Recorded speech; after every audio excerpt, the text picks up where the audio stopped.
I just finished Rocky 5. Yo, Rocky's getting his ass handed to him. Somebody needs to get in there and do something. Couldn't agree with you more, man. Somebody's got to get in there and do something. I'm with you there, fellas, but I just don't think there's anything we can do. Yeah, I guess we don't have any options here. I just gotta watch the fight happen. Right away, it was really weird that the kid was up in age about 5 years. The actor looked completely different, and I do believe that's because they chose a different actor. Also, the kids mugging him at school were half his age, like roughly 4 or 5, maybe 6, and he was clearly like an early adolescent. And that was a weird thing to see.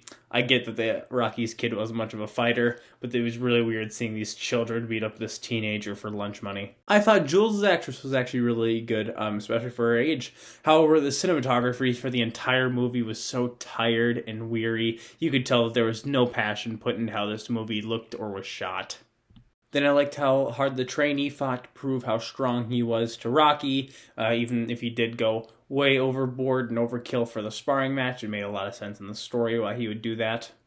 Father and son little clashes I thought were the best part of the movie. It really just kind of added to both of their characters, and you really had a feeling for what was going on.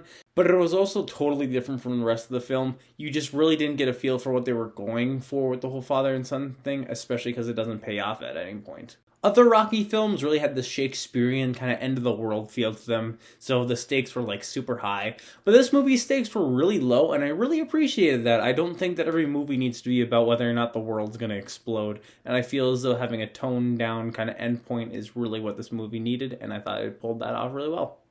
The final clash of the movie has no setup, really. They just are like, hey, Rocky's a street fighter, and you can't fight a street fighter, kid.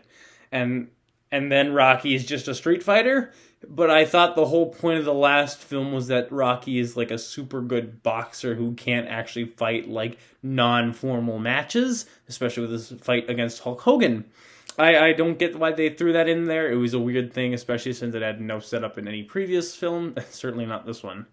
The editing was choppy and imprecise, and I just don't feel like they had any idea of what they were actually trying to go for with it. None of the actors had any passion for this film. It really felt like everyone was just there, and I did not like the script at all.